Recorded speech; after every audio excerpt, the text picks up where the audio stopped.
Dan waktu Tuhan Yesus mau dilahirkan, saudara masih ingat apa yang dilakukan oleh Fir'aun, apa yang dilakukan oleh Herodes? Mewakili siapakah mereka? Mereka mewakili iblis. Sama kejadiannya. Dan termasuk saudara, kalau saudara tahu, segala sesuatu yang akan tanda petik, yang akan dibawa untuk menyembah kepada Kristus, maka perempuan-perempuan ini yang tunduk takluk kepada Kristus itu, saudara, setiap kelahiran orang percaya, setiap kejadian orang mau percaya,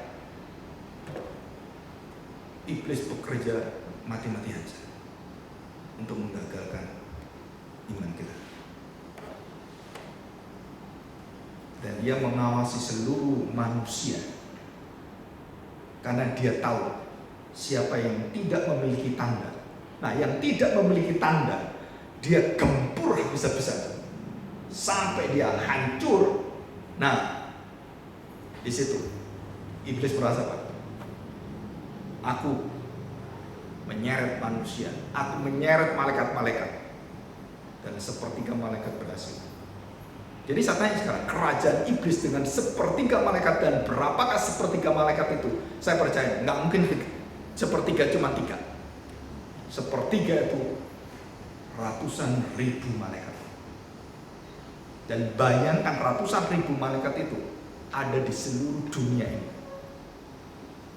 Ada di sungai, ada di laut, ada di mana-mana, dan mereka menguasai semua. Karena dikatakan Tuhan Yesus, penguasa dunia ini adalah iblis, dan iblis memerintahkan seluruh sepertiga langit yang jatuh, malaikat yang jatuh, di bawah kontrol dia.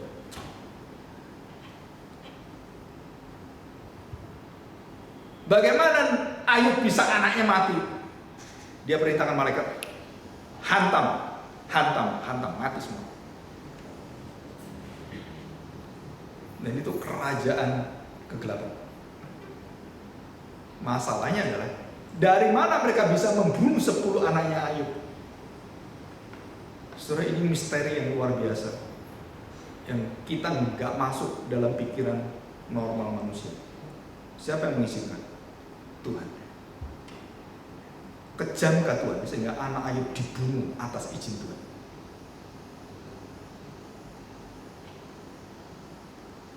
Saudara, kita belajar Alkitab, semakin belajar, kita semakin dibawa kepada 2 hal. Yang pertama, semakin sungguh-sungguh mengenal Allah yang berdaulat, kita takut dan hormat pada Dia. Atau yang kedua, kita memikir, kurang ajar Tuhan ini ya, ini mainkan manusia ini. Tuhan kayak apa Tuhan kayak gini? Kita dibuat mainan oleh Tuhan. Oh, dibuat nggak punya keturunan, dibuat mandul. Kemudian untuk apa? Nah, Tuhan katakan, aku akan berikan kamu anak. Ya cuma main-main dong. Semau-maunya dia aja. Nah, saudara tahu teolog-teolog yang akan menjadi ateis liberal, itu orang-orang sudah masuk di dalam pengenalan Allah yang begitu dalam, dia jatuh terjerumus seperti iblis. Dan itu terjadi dengan Adam dan Hawa. Kamu nggak akan mati.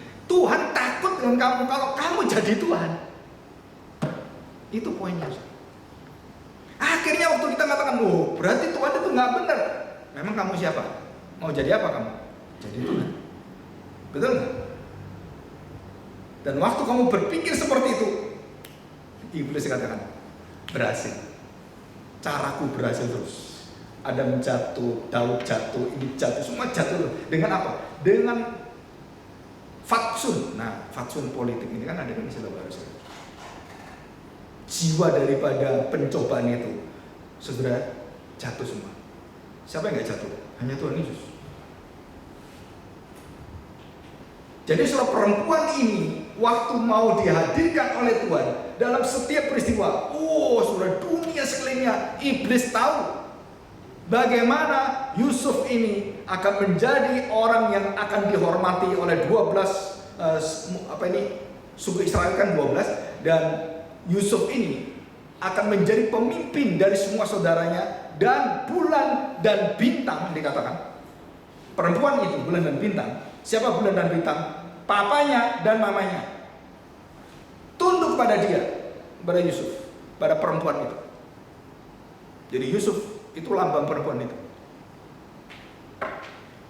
Itu mimpi Yusuf. Dalam kitab Kejadian pasal 37 ayat 9.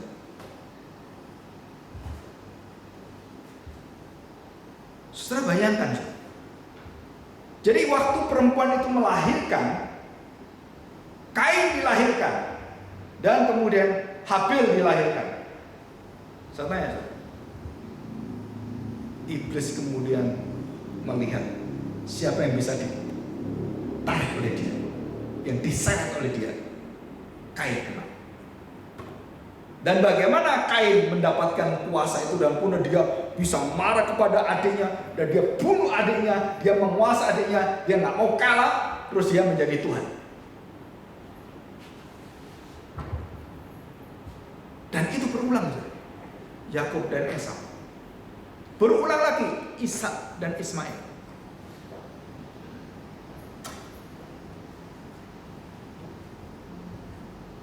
Saudara, waktu saya membaca bukunya Agustinus, City of God, The Two Kingdoms. Kalau kita nggak mengerti latar belakang ini, saudara, kita nggak ngerti, saudara. Banyak orang-orang sekolah teologi waktu kita bersama, maksudnya apa sih ini, kita nggak tahu. Karena kita tidak memiliki dasar biblika yang begitu kuat. Jadi waktu saya sekolah Alkitab itu, saya nol, nggak ada latar belakang sama sekali teologi.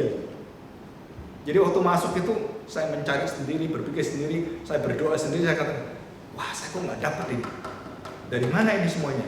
Kok bisa dia tulis seperti ini? Dan puji Tuhan, kenapa? Setiap profesor itu menolong kita untuk mendapatkan seluruh apa yang underline, not what is written. Bukan yang tertulis, tapi yang menggarisbawahi apa yang memotivasi tulisan-tulisan itu. Baru saya menangkap. Dan saya bersyukur, kenapa? Karena saya sekolah sastra Inggris. Dan di dalam sastra Inggris itu, saudara, kita diminta untuk menyelidiki syair, bukan kata-katanya, maknanya. Akhirnya saya tahu kenapa Tuhan nyasarkan saya ke jurusan sastra Inggris. Karena saya sedang masuk di dalam pengetahuan firman apokaliptis dengan dasar tadi literatur. Tanpa dasar literatur, saya sulit sekali mengerti kitab Wahyu. Jadi saya bersyukur sekali, kenapa? Ya karena Tuhan siapkan semua. Dan termasuk apa? Termasuk Tuhan menyiapkan dunia semesta ini dan bagaimana peperangan, dan tidak pernah dikalahkan. Tuhan tidak pernah dikalahkan. Perempuan itu nggak pernah terkalahkan. Bumi selalu di bawah kakinya. Dan saudara tahu, bintang itu selalu menguasainya. Kemuliaan Allah itu membimbing dia, menuntun dia, menguasai dia, dan bumi diijak semuanya di bawah kakinya. Dan inilah perempuan yang tidak pernah terkalahkan. Dan puncaknya, saudara, kita lihat perbandingan sekarang. Kita lihat waktu Musa mau dilahirkan, saudara, saya tanya, bayi-bayi semua dibunuh. Waktu Yesus dilahirkan, semua bayi-bayi yang di bawah 2 tahun, anak di bawah 2 tahun, termasuk bayi-bayi, semua mati. Kalau bayi doang mungkin gak lebih dari 100.000 lah. Tapi kalau anak 2 tahun di bawahnya, oh saudara, itu ribuan, saudara. Betul nggak? Karena itu bukan hanya di kota, seluruh wilayah loh, saudara. Wilayah Israel, semua bantai semua anak itu. Wah, itu mengerikan sekali. Saudara, kemudian Joel Beeke memberikan satu tafsiran. Dan waktu gereja mau dilahirkan di Eropa, waktu gereja mau dilahirkan di Krika, pada waktu di daerah Yunani, Alexander the Great waktu luar biasa menguasai itu sebelum Tuhan Yesus, dan kemudian Konstantin Kaisar. Saudara perhatikan, hampir 200 tahun lebih gereja dianiaya luar biasa, dibunuh, dan berapa ribu orang dibakar. Wah saudara, itu mengerikan sekali. Dan Tuhan akhirnya mengangkat Konstantin bertobat. Hanya 1 orang diubah Tuhan. Seluruh Eropa menjadi Kristen. Hebat ya? Tuhan tidak membutuhkan kekuatan seberapa, diubahkan kaisarnya yang menentang Tuhan. Dan terjadi satu orang yang dari orang Yahudi, dan mereka kemudian menjadi tumpuan orang Yahudi, bunuh semua orang Kristen itu. Oke, kamu Saulus, kamu beri hak, kamu diberi kekuatan dan beri wewenang, kejar itu semua, bunuh mereka semua. Wah, Saulus bangga. Kenapa? Bunuh gereja, bunuh orang Kristen, dan dia sebagai alat iblis. Dia bunuh Stefanus, dia bunuh semua. Wah, saudara, berapa ratus orang dia bunuh, dan dia ketemu Tuhan Yesus. Dan sejarah gereja, saudara perhatikan, sejarah gereja bergerak luar biasa karena Saulus menjadi Paulus. Dan Tuhan tidak memakai Petrus, tidak memakai rasul yang lain. Tuhan memakai rasul Paulus untuk mengubahkan dunia. Hanya satu orang. Saudara, tekniknya Tuhan, cara Tuhan ditiru oleh iblis. Iblis cari orang sana yang bisa mengubahkan dunia semakin jahat. Siapa? Dia pilih Hitler, dia pilih Stalin, dia pilih Gaddafi, dia pilih Saddam Hussein,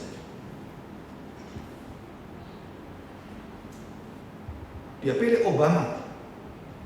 Saudara pikir Obama orang Kristen? No. Apakah Joe Biden orang Kristen? No. Dia pilih Putin, sampai sekarang jadi presiden. Dia pilih Xi Jinping. Saudara, iblis itu tahu siapa yang akan dibuat yang begitu kuasa, yang dia itu bisa menguasai dengan tadi itu kan, tanduknya itu 10 sempurna. Dan nanti pada akhir zaman nanti lahirlah seorang manusia yang punya kuasa lebih daripada semua penguasa, yang bernama Antikristus, yang sedang menuju ke sana. Kekuatan kekuasaannya melebihi apapun. Sudah barusan ini ditemukan satu di daerah Turki dan daerah Turkistan dan semuanya daerah sana. Setelah semua cair, sudah ditemukan tulang belulang raksasa di daerah pegunungan itu. Akhirnya ditemukan orang, kepala manusia itu gedenya. Jadi kalau badannya diukur 30 meter, dan sudah ditemukan beberapa tengkorak manusia yang besarnya puluhan meter. Dan juga ditemukan binatang-binatang yang besarnya juga puluhan meter. Dan kita semua diberitahu secara saintis semuanya itu adalah dihentikan Tuhan pada saat Nuh. Seluruh raksasa itu semua dibinasakan, kecuali ada beberapa keturunan yang sisa sampai kepada Goliat dan keturunan daripada Goliat itu, yang disebut sebagai Nephilim. Saudara, itu sudah satu kenyataan nggak bisa kita lihat. Dan siapakah Nephilim ini? Orang-orang besar-besar itu semua dipegang, termasuk Nimrod yang menguasai Raja Babel. Dia punya tubuh, dia punya tubuh besar sekali, saudara, dan dia punya kuasa. Tidak mungkin orang bisa mengalahkan dia. Dan itu nanti muncul di akhir zaman. Jadi iblis membentuk kerajaan yang akan sempurna. Tuhan membentuk kerajaan yang akan sempurna. Dan siapakah yang akan menang? Jawabannya cuma satu, Tuhan. Ya, nggak mungkin terkalahkan. Dan pada saat ditutupnya dan belenggu itu kemudian dibuka oleh Tuhan. Nah, saudara, kita belajar kitab Wahyu ini dikatakan di sini. Coba kita lihat ya, ayat yang ke-6. Perempuan itu lari ke padang gurun di mana telah disediakan suatu tempat baginya oleh Allah, tempat perlindungan, supaya dipelihara di situ 1260 hari lamanya, 3,5 tahun. Lambang apa? Lambang waktu Tuhan terakhir menjagai gereja Tuhan, menjagai umat Tuhan. Dan pada waktu selesai, saudara, apa yang terjadi? Ayat 7. Maka timbullah peperangan di surga. Nah, semua mulai dari surga. Begitu itu selesai di bumi dan semua dihentikan, ditutup semua jalan orang percaya, dan orang percaya akhirnya dihentikan, saudara. Tuhan memberikan tempat perlindungan. Tunggu di sana 3,5 tahun sampai kamu betul-betul siap, dan kemudian Tuhan mulai lagi peperangan dari surga dan menurunkan Mikael dan seluruhnya dan mulai penghakiman. Nah, mulai dari ayat 12 ini, 13-14 itu proses penghakiman kerajaan kegelapan. Nah, setelah itu saudara, bagaimana Tuhan mengalahkan perempuan itu dan naga itu, dihancurkan semua kerajaan itu sampai pasal 19. Nah, kita akan melihat satu persatu kerajaan kegelapan dihancurkan oleh Tuhan. Ya. Dan ini adalah puncak dari peperangan di bumi. Jadi di bumi itu berhenti, sudah mentok, dan iblis sudah menguasai semuanya, dan gereja Tuhan sudah nggak bisa keluar. Dan apa peristiwa seperti terjadi? Sudah berkali-kali ini terjadi. Dan waktu Fir'aun mengejar orang Israel, dan orang Israel sudah nggak punya tempat melarikan diri, di depan laut, di kiri dan kanan padang gurun, bagaimana mereka bisa lari? Nggak bisa lari. Betul kan? Dan Tuhan kemudian memberikan tempat yang aman selama hampir seharian. Untuk apa? Untuk mengumpulkan tentara-tentara Mesir, berkumpul semuanya siap. Siap untuk apa? Membinasakan bangsa Israel? No, siap dibinasakan Tuhan masuk laut. Itu tujuan Tuhan. Waktu dia melindungi 3,5 tahun, orang-orang percaya sudah mengumpulkan iblis ini semakin marah, merah padam, dan mereka mau menghantam kita semuanya. Dikumpulkan untuk apa? Tuhan binasakan. Dan 3,5 tahun itu Tuhan menyelamatkan kita. Maka disitulah waktu mereka memasuki laut itu, dan waktu mereka keluar dari laut itu, saudara, itulah pujian Paskah. Paskah itu artinya ini, pujian kemenangan. Setiap kita hari Paskah, saudara, orang Israel merayakan apa? Mereka menang dari maut, mereka menang dari kejaran Fir'aun, mereka akan mati, mereka hidup lagi. Itu artinya.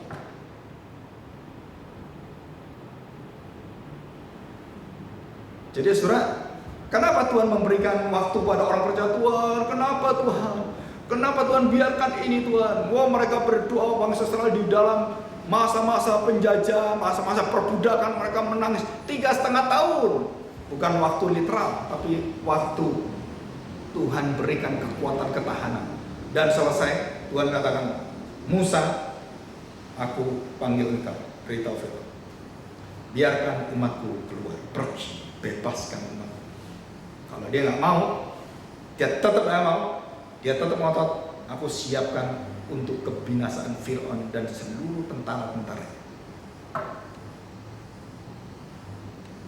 Tuhan itu bukan Tuhan yang asal mikir di depan sekali dua kali selesai. No, Tuhan memikir selesai semua, sempurna, dan engkau tidak akan melihat Fir'aun lagi dan seluruh tentaranya. Betul nggak?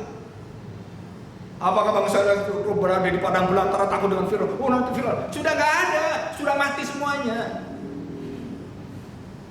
Musuhmu sudah mati semuanya, sudah ditenggelamkan oleh Tuhan. Dan harusnya waktu di padang belantara, bangsa Israel itu, wah, bersyukur pada Tuhan, Paskah, kemenangan gitu kan.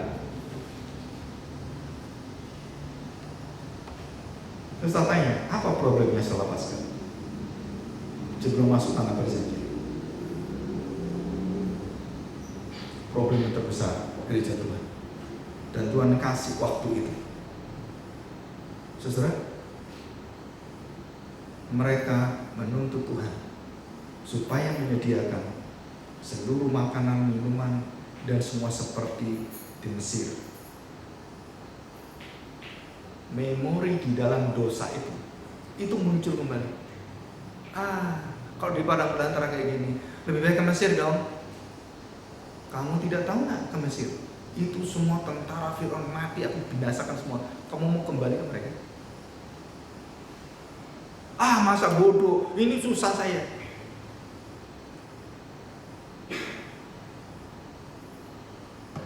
Dan kemudian di antara mereka ada Bani Korah. Dan setan masuk lagi di dalam tempat itu. Dan kemudian Tuhan binasakan lagi. Tuhan proses lagi. Kenapa ini terus sampai seperti ini? Karena Tuhan janjikan ada satu keturunan Mesias yang tidak akan bisa dibinasakan. Dan itu akan datang. Dijanjikan pada Musa, dijanjikan pada Abraham, seluruh keturunan sampai kepada Daud, sampai pada Salomo, belum datang. Tuh akan datang. Nah, kalau dia sudah datang, tidak ada satupun yang bisa dikalahkan. Nah, itu masuk dalam perjanjian baru. Jadi saudara, kita putuskan dan kita berikan kesimpulan. Coba kita lihat, ya. Nah, saudara, jadi waktu kita melihat bahwa sebenarnya ada peperangan yang terjadi di bumi ini dan sudah selesai dan sudah mentok. Dan ada waktu 3,5 tahun Tuhan mempersiapkan satu peperangan yang ada di surga untuk apa? Membereskan seluruh kerajaan daripada iblis itu. Dan apa yang dipakai oleh Allah yaitu Kristus Tuhan kita. Jadi nanti siapakah yang mengalahkan iblis dan seluruh konco-konconya? Saudara, gereja Tuhan. Jadi kita nanti akan berperang dengan seluruh kerajaan kegelapan itu. Dan kita diberi kuasa untuk menghancurkan mereka. Saudara tahu tentang Saddam Hussein? Orang yang punya kekuatan kuasa yang bisa nantang Amerika dengan luar biasa. Dan waktu dia jatuh dalam dosa, jatuh di dalam keserakan, dan kemudian apa terjadi? Dia jumput masuk ke bunker. Ketakutan luar biasa. Tidak berani keluar berbulan-bulan, bertahun-tahun. Dan ada di bunker itu, dari satu bunker ke bunker supaya nggak ketemu, dan dia memalsukan diri.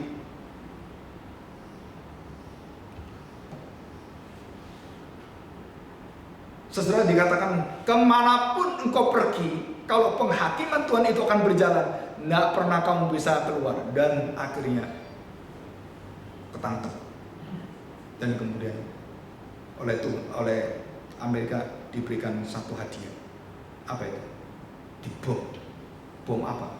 Bom yang menembus bunker. Diciptakan bom yang bisa tembus 20 meter. Kim Jong Un punya bunker sekitar hampir 15 meter. Saudara, bisa tembus nggak? Tembus. Sekarang yang terbaru lebih dari itu. Jadi ada peluru kendali yang bisa tembus, masuk lagi, masuk lagi, sampai puluhan meter tembus ke bawah. Dan itu akhirnya dicoba di dalam perang Ukraina, di perang Gaza. Surat Gaza ada bunker-bunker semua, hancur semua. Dengan apa? Bom yang anti bunker.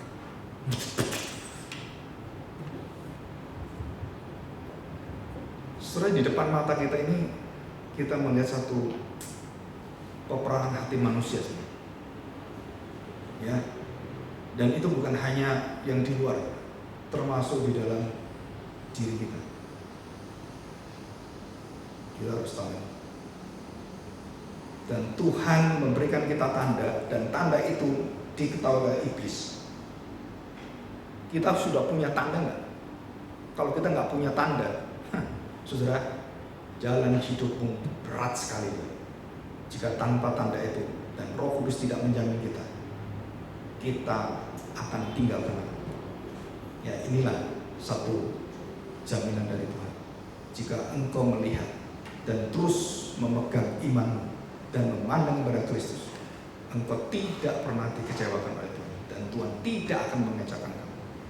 Dan inilah jaminannya. Dikatakan 360 hari 1365 hari.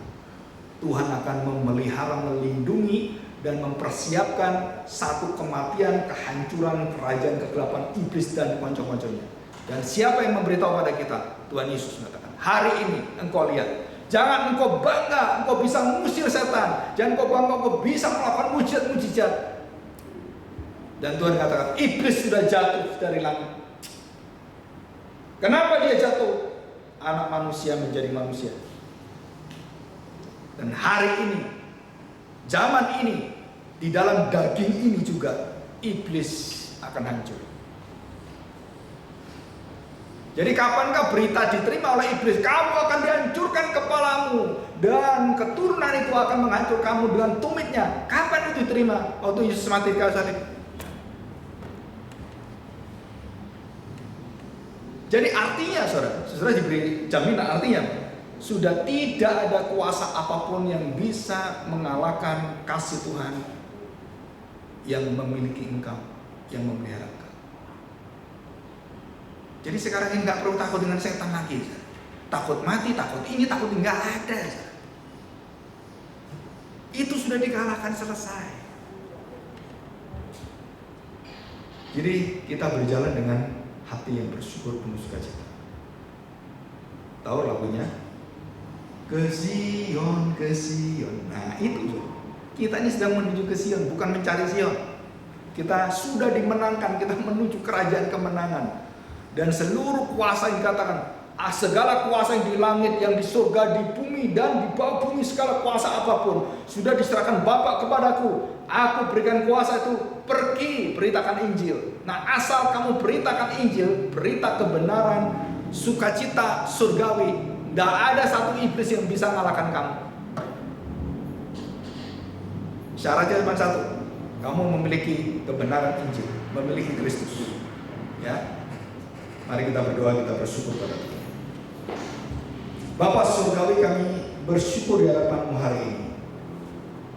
Kami melihat satu pusat pertemuan, peperangan bumi dan peperangan dengan surga. Pada saat bumi sudah tidak menahan lagi kuasa kemarahan dan kuasa dari kegelapan kerajaan gelap yang dipimpin oleh setan, Lucifer atau iblis. Tuhan, Kau tahu kami memiliki daya kuasa, gereja-Mu, anak-anak-Mu tidak mungkin bisa melawan malaikat yang Kau ciptakan dengan keanggunan, kuasa yang melebihi manusia.